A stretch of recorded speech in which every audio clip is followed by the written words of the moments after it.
Merci beaucoup. Donc moi je suis Joël Tessier, je travaille à l'AFD. Je vais essayer de donner quelques mots un peu de conclusion pour que des éléments, disons, importants qu'on retient du côté de l'AFD. Bon, d'abord, je pense que ce travail très, très intéressant nous invite à repenser un petit peu le cadre d'analyse et puis de conception des dispositifs de conseil agricole dans les pays.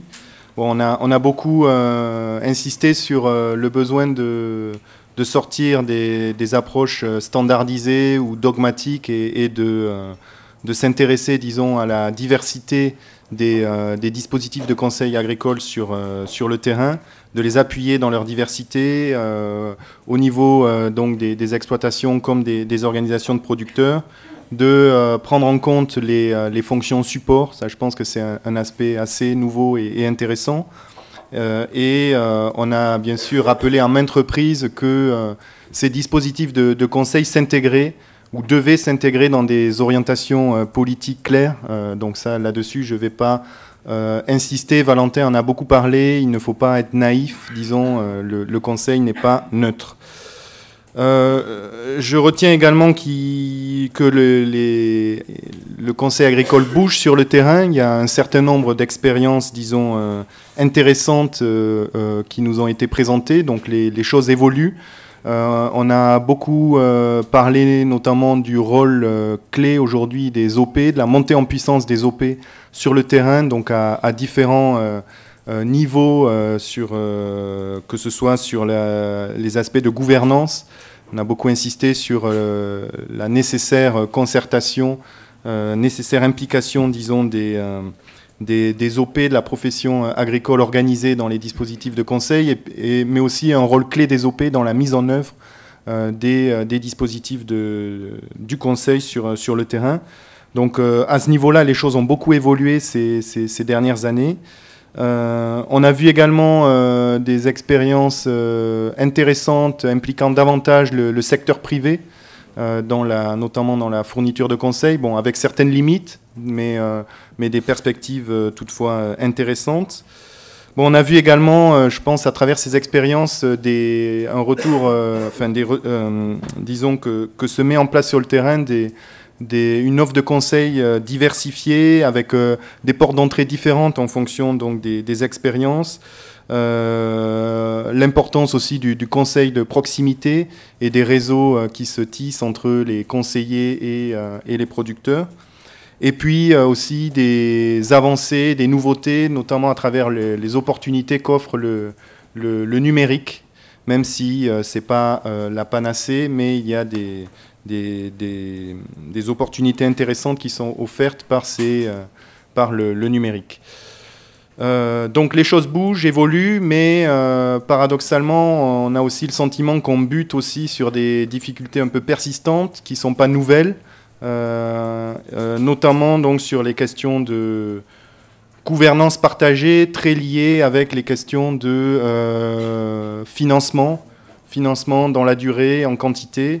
Donc il y a des avancées, mais on est toujours dans beaucoup d'expériences qui vivent quand même au rythme qui s'essoufflent après le retrait de financement extérieur. Donc là, c'est un domaine sur lequel il faut vraiment essayer de progresser. Et en lien peut-être avec cet aspect, on voit que l'importance, disons, d'aller vers des chiffres, une économie du conseil. Donc bon, on voit qu'il y a des efforts qui ont été faits en ce sens pour mieux chiffrer les coûts du conseil, être en capacité de les comparer, travailler sur aussi ces enjeux de maîtrise des coûts du conseil, même si, il faut le réaffirmer, le conseil aura toujours un coût et nécessitera forcément des appuis, notamment en termes de public.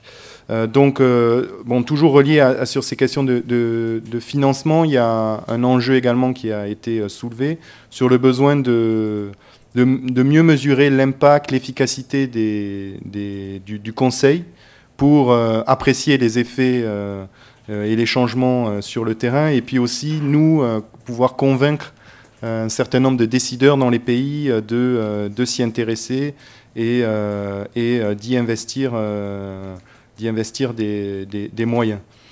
On a également vu qu'il y a des enjeux, des difficultés, du moins encore persistants sur l'inclusion aussi des jeunes, des femmes, des groupes un peu plus dits marginalisés. Bon, là-dessus aussi, c'est un champ sur lequel il sera probablement nécessaire de progresser ces prochaines années.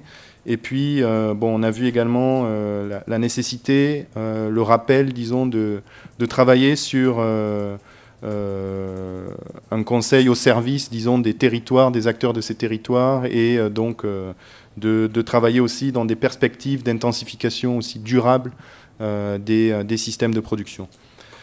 Voilà, donc François l'a dit, mais c'est qu'une étape dans un processus. Donc on a eu ce travail dont on remercie encore les auteurs et les multiples contributeurs. On vous remercie également pour votre participation très nombreuse et active à cette rencontre. Donc ce processus va se poursuivre.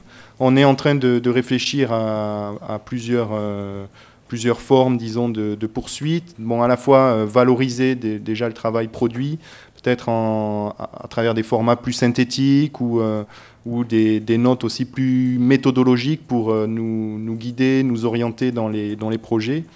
Et puis on a mis le doigt aussi sur un certain nombre de problématiques un peu clés sur lesquelles il faut également poursuivre les approfondissements.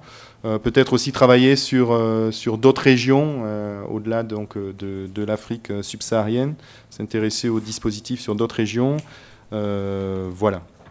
Donc encore une fois, merci pour votre participation. Bon, comme j'ai commencé, je vais dire quelques mots de conclusion, mais essentiellement pour remercier d'avoir tenu le coup pendant un peu plus de 3 heures. On n'a pas fait de pause, vous n'avez pas rouspété, etc. Chapeau. On a beaucoup innové aussi pour cet atelier, c'est-à-dire qu'on a complètement oublié d'organiser un pot après. Alors là, vous avez le droit de râler. Alors il y a juste de l'eau. D'habitude, on prévoit dehors quelques jus de fruits, un verre à boire. On n'a pas pensé. On s'en excuse. Donc c'est une innovation hein, qui vaut ce qu'elle vaut. Par contre, si vous avez un peu de temps encore pour discuter dehors, on sera bien volontiers disponible, je l'espère, une partie d'entre nous. Je voudrais juste, en complément de ce que tu viens de dire, relever 2 points. Peut-être que cette note va nous aider à mieux affirmer quel type de conseil agricole on veut soutenir, donc afficher un certain nombre de principes. De quelle agriculture parle-t-on, de quel type d'agriculteur parle-t-on et agricultrice, et qu'est-ce qu'on met en avant comme principe autour desquels on va décliner ensuite des financements à vocation opérationnelle. Donc ça, je crois que c'est important. Mieux réfléchir l'outillage des conseillers, puisqu'il a été dit à un moment, Christophe disait...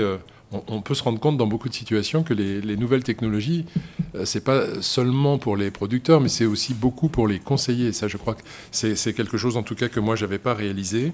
Et puis, cette question de filière, concentration du conseil autour d'une filière et du versus approche par le développement des territoires. Donc, où se situe, où on place le conseil, jusqu'où il y a complémentarité et quand peut-il y avoir antinomie, et parle-t-on des mêmes conseillers en finale. Donc je crois que ça, c'est des éléments forts aussi qui ressortent de notre débat, et je vous en remercie tous. Dernier remerciement pour l'équipe qui a fait ce travail, qui nous a permis de cogiter, et c'est une étape. Donc grand merci à l'Interréseau, grand merci à Serre France, grand merci aussi à l'IRAM et au CIRAD. J'espère que je n'ai pas oublié d'autres contributeurs directs.